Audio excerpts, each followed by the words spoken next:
দর্শক বন্ধুরা, আজকে 19শে মে, এই মুহূর্তে আমি আছি ঢাকা শ্যামবাজারে। বন্ধুরা, আজকের বাজার দর কেমন চলছে ঢাকা শ্যামবাজারে বিস্তারিত আমরা জানিয়ে দেব পুরো ভিডিওতে। তো যে যেখান থেকে আজকে আমাদের ভিডিওটি দেখতেছেন সকলে ভিডিওটি না টেনে পুরোপুরি দেখুন। বন্ধুরা, হাটের বাজারে যারা আছেন সকলে কমেন্টে জানাবেন যে আজকে হাটের বাজার কেমন চলছে। তো যে যেখান থেকে দেখতেছেন আমাদের ভিডিওটি সকলে কমেন্ট বক্সে জানাবেন যে কে কোথা থেকে আজকে আমাদের ভিডিওটি দেখতেছেন।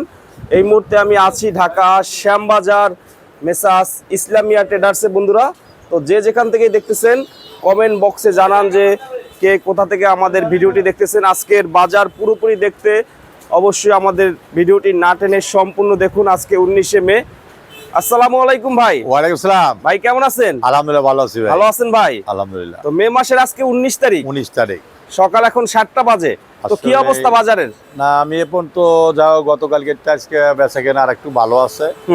তবে আমি 28 টাকা থেকে 31 টাকা পর্যন্ত বেচা কেনা করছি আজকে। তবে কালকে বাজারে কাস্টমার একটু বেশি আছে এবং একাই যাটা না একটু বেশি লাগে বাজার।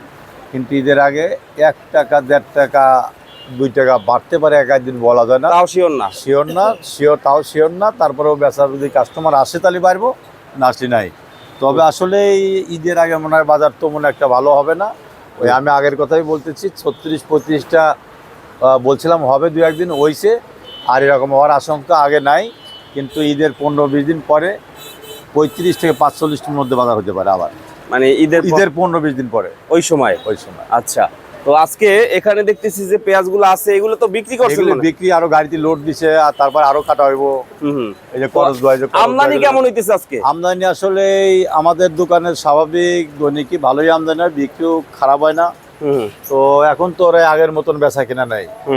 1000 বস্তা 1200 বস্তা এরকম কোন বেচা কেনা নাই, কিন্তু 200 300 400 বস্তা বিক্রি হচ্ছে এখন। এইটা কত করে বিক্রি করছেন এই পেঁয়াজটা? হ্যাঁ, এই পেঁয়াজটা 30 টাকা বিক্রি করছি। এটা কত করে ভাই? 30 টাকা। এটা 30 টাকা। এটা কোথার পেঁয়াজ? এটা হাই সুপার কোয়ালিটি, এটা বদুখালী বয়েলমারির পেঁয়াজ। 100 পেঁয়াজ দেখেন, এবার রাখি করা যাবে। এইটা রাখির উপযোগী? রাখির উপযোগী। এই যে রাখির উপযোগী, কারো রাখির প্রয়োজন হয় আমার সাথে যোগাযোগ করতে পারে। Messrs Islamia traders, Shyambazar, Dhaka. আমি আক্কাস ভাই। আচ্ছা, আমার নাম্বার তো দোয়াই থাকে, কারো লাগলে পারে মাল দিতেও পারবে, নিতেও পারবে। আচ্ছা, এই পেঁয়াজটা তো মান অনেক ভালো ভাই। মান মানে 100 মান। আচ্ছা, নিচেও সেম? আমি কোনো ভাঁজ দিয়ে মাল বেশি না। এটা তো সাজাই আসে না? না, এই মাল কোনো সাজাই আসে না। না, এই মাল সাজাই। রাখির বোঝার সিস্টেমটা কি? এটাই রাখি যে গলা চিকন, এই যে গলা চিকন চ্যাপটা, জি। এইটা রাখি করাই যাবে? এটা অরিজিনাল দেশি মাল। কয় মাস থাকবে এটা? আমি কার্তিক মাস পর্যন্ত রাখা যাবে। কার্তিক মাস পর্যন্ত রাখা যাবে। আচ্ছা, প্রায় 6 মাস পর্যন্ত। তো এখন কৃষক ভাইরা বলে বাজারটা একটু বাড়া দরকার। আসলে আমার কৃষক ভাইরা, আমি দুঃখজনক, আমি কষ্ট পাই কৃষকদের কথা শুনি যারা ফোন দেয়। বাজারটা আসলে 35-37 হয়ে গেল, সেই বাজার আবারও 2-3 টাকা 10 বাজারে। এখন আজকে 28 থেকে 31 টাকা পর্যন্ত মাল বিক্রি করলাম। আমি কৃষক ভাইরা তো এবার আসলে এই কুরবানিটা কেমন হবে বোঝা যাচ্ছে না তাদের। এত কষ্ট হচ্ছে যে ওরা কুরবানি দেওয়াই সমস্যা হয়ে যাবো। কোরবানির? জি। এরা তো নিম্নে 50 মন পিস লাগবে ভালো একটা গরু কিনতে, স্বাভাবিক গরু কিনতে 50 মন পিস লাগবে। সেই জন্যই আমার মনে হয় কৃষকরা এবার কোরবানি একটু কম দেবে। অনেক কৃষকরাই ক্ষতিগ্রস্তের মধ্যে আছে, আবার ব্যাপারীরাও ক্ষতিগ্রস্তের মধ্যে আছে। এটা যে মালটা 30 টাকা বিক্রি করলাম। হ্যাঁ, এক গাড়ি, ফুল এক গাড়ি। এটা এক গাড়ি বিক্রি করলাম? ফুল এক গাড়ি 30 টাকা। 30 টাকা করে। এটা যাবে কোথায়? এটা যাবে চৌমনি, নোয়াখালী। চৌমনি যাবে নোয়াখালীতে। জি। আচ্ছা, তো আমদানি মোটামুটি ভালো আছে? আমদানি যে মালটা আছে ধরেন 50 কেজির বস্তা চট্টগ্রাম দেওয়ার জন্য দিছিল। এই মালটাও আমি 30 টাকা হলে বেচবো। যদি আপনার বলছিলাম যে যদি আপনার চালান রেখে আসে, আমি 50 পয়সা 1 টাকা ছাড় দেবো। কালকে দুজন এসে বলছে ভাই আপনি চালান রেখে আসছি, ওদের আসলে আমি 1 টাকা ছাড়িয়ে দিচ্ছি প্রতি কেজিতে। স্যার, নাম বলতে হবে চ্যানেলে? হ্যাঁ, বিজনেস বাংলা টিভি বলতে হবে। আচ্ছা, তো আসে মোটামুটি? অবশ্যই আসে, ক্রেতাও আসে, আপনার মহাজনরাও মাল দেয়। তবে এর জন্য আপনাকে শুভেচ্ছা আর কি। থ্যাংক ইউ ভাই। রসুন কত আজকে? রসুন আমি উপরে বেচেছি, নিচে বেচেছি 35 থেকে উপরে 65 টাকা বাজার আছে দেশি রসুন। আর চায়না রসুন বিক্রি হচ্ছে 115-10-20। আচ্ছা, এই যে পিছে একটা পেঁয়াজ দেখতে পাচ্ছি ভাই, এটা কত করে ভাই? আমি বললাম এই পেঁয়াজটা, এটা 100 কয়েক বস্তা মাল আছে, এটাও 30 টাকা হলে বেচবো। 30 টাকা হলে বিক্রি করবে? এলে একদম মান তো অনেক ভালো পেঁয়াজ। এটা রাখি মাল। এইটাও রাখি মালের উপযোগী। এটাও যদি আপনার চালান থেকে এসে বলে আমি 50 পয়সা ছাড় দেবো, এইটাই এটা ছাড় দেওয়ার কোন ক্যাপাসিটি নাই, তাও যদি এসে বলে বিজনেস বাংলা টিভি থেকে আসছি আমি 50 পয়সা ছাড়ে দেবো প্রতি আচ্ছা, কেজিতে। এটা মান তো অনেক ভালো ভাই, 100 100 এইটা রাখি করা যাবেই 100%। এইটা অনেক বড় সাইজের এবং ফ্রেশ মাল, ফ্রেশ। আর দেখেন কত সুন্দর ডগ, বুঝছেন, 100 এইটা রাখি করা যাবে। হ্যাঁ 100 মাল। আচ্ছা, কোয়ালিটিও ভালো আছে, কোয়ালিটি এগুলা। ভালো আছে। আচ্ছা, রসুন এই ছোটটা কত একবারে? রসুনটা ভাই 40 টাকা বেচবো আমি। 40 টাকা এগুলা। জি, জি। আর নাটোরের বড়টা কত করে আছে? নাটোরের বড়টা আজকে যেটা একবার এসটি বোর্ড 90 টাকা কেজি, যেটা নাটোরের একবার এসটি বোর্ড বাসা হাতে বাসা 90 টাকা কেজি। আপনার কাছে যদি আমি নাটোরের কৃষক এবং ব্যাপারীদের অনুরোধ করতেছি, আমি আক্কাস ভাই, আমি ইসলামাবাদের রাস্তা বলতেছি, নাটোরের রসুন আমাকে দিবেন, আমি 2-1 টাকা বেশিই বেশি দেবো ইনশাল্লাহ। আচ্ছা, তো ভাই এখন কৃষকরা তো আপনাকে ফোন দেয়, এখন- বাজার কত দরকার এখন? এখন আসলে এই বাজারটা যদি ঈদের আগে যাই হোক আর 2-1 টা বাড়তে পারে নাও পারে, তবে বাজারটা 40 থেকে 50 টাকা হলে পারে ঈদের পরে কৃষকরা আসলে একটু খুশি থাকবো, তাদের হাসি মুখে ফুটবো, ছেলে মেয়েও ভালো হলে পড়াতে পারবো। আর আমি কৃষক ভাইদের জন্য একটা কথাই বলি, সরকার কাছে বারবার বলি, আসলে বেশি কথা কওয়া ভালো না, সারের দাম অবশ্যই কমাতে হবে। আর সোয়াবিন তেল এবং চিনি মশলার যে দাম হয়েছে এদিকে একটু নজর রাখতে হবে। আর কৃষকরা যে ক্ষতিগ্রস্ত হয়েছে, আসলে এই ক্ষতিপূরণটা কে দেবে?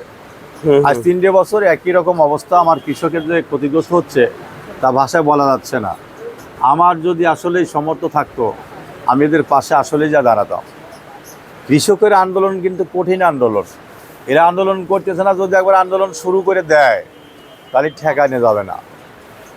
এই পিজ নিচ্ছে না, সেই জন্য আমি বারবার আমার প্রধানমন্ত্রী তারেক জিয়ার কাছে বলতেছি, আপনি বাণিজ্য মন্ত্রী, কৃষিমন্ত্রী এদের সাথে বসে পিসটা বাইরের রাষ্ট্রে রপ্তানি করার ব্যবস্থা যদি করে, তাহলে আমার কৃষক একটু বাঁচবে, কৃষক ভাইরা বাজি। জি। এবং আলুটাও যদি বাইরের রাষ্ট্রে রপ্তানি করে, বারে বারে বলতেছি, বাইরের রাষ্ট্রে যে বাণিজ্য মন্ত্রী আছে, কৃষিমন্ত্রী আছে, আমাদের বাংলাদেশের মতন আমাদের বাণিজ্য মন্ত্রী, কৃষিমন্ত্রী এবং প্রধানমন্ত্রী এরা বৈঠক করে যদি মিল হয়, যে যে রাষ্ট্রে পাঠাবে ওই সব রাষ্ট্রে মিল হয় এই পেঁয়াজ এবং আলু যদি বাইরে রপ্তানি করতে পারতো, তাহলে আমাদের এই কৃষকরা আসলে সুখে দুঃখেই থাকতো, এক মোট ডাল ভাত খেতে পারতো। আমি সেই জন্যই বারবার বলি সরকারকে, যদি এই পিসটা 50 টাকা মূল্য নির্ধারণ করা যেত, কৃষকের কাছ থেকে কিনে, যেমন ধান 36 টাকা মূল্য রেট করে দিছে, কৃষকের কাছে 36 টাকা কিনে নিয়ে বাইরের রাষ্ট্রের দিকে আর তার চাতাল রাখতেছে, পিসটাও যদি 50 টাকা রেট ধরে কৃষকের কাছ থেকে কিনে নিত, তাহলে আমি আল্লাহর তরফেতে প্রধানমন্ত্রীর দোয়া করতাম বা কৃষকরাও দোয়া করতো। এবার কৃষকরা কি কোরবানি করতে পারবে? আমার তো মনে হচ্ছে শতকরা কৃষক 20 জনও কোরবানি দিতে পারবে না এবার যে অবস্থা। এরা সারের দোকানেই টাকা দেবে বাকি, না চাউলের দোকানেই টাকা বাকি দেবে, না এই কোরবানি দিবে। আমার তো মনে করছে না যে এবারে ভালো হালে কোরবানি দিতে পারবে। যদি 2000 টাকা বা 1800 টাকা মন পেঁয়াজ থাকতো, তাহলে 50 মন পিস 1 লক্ষ টাকা বা 90,000 বেচে স্বাভাবিক মিডিয়াম পদের একটা কোরবানি দিত।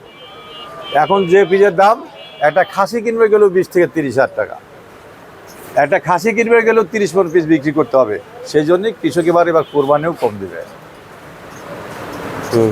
আজকে আমদানি মোটামুটি ভালো আছে। আমদানি না, আমাদের ঘরে আসলে প্রত্যেকদিন দেখেন ক্যামেরাটা ঘোরান, এদিকে ঘোরান, পিছে ঘোরান, আমার ঘর তো বিরাট ঘর, এই দেখেন পিছেও মাল সবস্তা পেয়ে যাচ্ছে, অনেক আমদানি আছে, আবার কিছু ভালো বাসা বেচছে আজকেও। এই যে কৃষকরা বিক্রির পর কি টাকা সাথে সাথে দেন? আমরা তখন একটা কৃষকদের আমরা বলি, কৃষক বাজারের কোনো নো টেনশন, আমাদের টাকা নিয়ে কোনো প্রবলেম নাই, আমরা টাকা বেশি যারা ব্যাংকে লাগা দিতে বলে ব্যাংকে এখনো লাগা দেই, এবং যারা কৃষক আসে ওদের হাতেই আমরা টাকা পয়সা দিয়ে দিই। অনেকে আসলে নির্ভরযোগ্য জায়গা পায় না। নির্ভরযোগ্য, আমি আক্কাস ভাই সাম্বা থেকে বলছি, আমার পরিচালনায় রুহুল ভাই আছে, প্রোপাইটার জাকির ভাই আছে, এদের ক্যাশের কোনো অর্থ গাবলাতি নাই। এরা স্কোয়ার কোম্পানির মতন, বাটা কোম্পানির মতন কথা মিস আছে, গুলি মিস আছে, তো কথা মিস নাই, যেটা কাজে সেটা বটে। এটাই ইসলামাবাদ ট্রেডার্স অন্যরকম, মানবতা অন্যরকম, এরা ভদ্র নম্র। এরা জাকির ভাই যে আছে, বা এরা টাকা পয়সা, রুহুল ভাই আছে, এই যে রুহুল ভাই পরিচালনায় আছে, প্রোপাইটার জাকির ভাই আছে, আর আমি আক্কাস ভাই, বিশ্বের সবাই চেনে, আমাকে আর চেনাতে হবে না, আমি ভালো না, আমি নিজেকে আমি ভালো বলি না, আমার বাইরে ভালো আছে, লেনদেন ভালো আছে, আপনার মাল সবাই দিবেন আমার দোকানে, আমি নিজেই বিক্রি করি। যদি আমার কথায় বা ব্যবহার আচারে কোনো ভুল ত্রুটি হয়ে থাকে, আমাকে ক্ষমা দৃষ্টিতে আপনারা দেখবেন। আর আমার শরীরটার জন্য দোয়া করেন, আমার শরীরটা ভালো না, আমার জন্য আপনারা একটু দোয়া করবেন যাতে সুস্থ থাকে। ফোন নাম্বারটা দিয়ে দেন। হ্যাঁ, আমার দোকানের নাম মেসার্স ইসলামিয়া ট্রেডার্স, পরিচালনায় আছে রুহুল মিয়া এবং প্রোভাইডার জাকির হোসেন, আমি আক্কাস ভাই। থ্যাংক ইউ ভাই, আসসালামু আলাইকুম। ওয়ালাইকুম আসসালাম। ভাইকে অসংখ্য ধন্যবাদ, আপনাকে ভালো থাকবেন। তো বন্ধুরা, এই ছিল আজকে আমাদের পুরো ভিডিওটি। সকলে ভালো থাকবেন, আসসালামু আলাইকুম।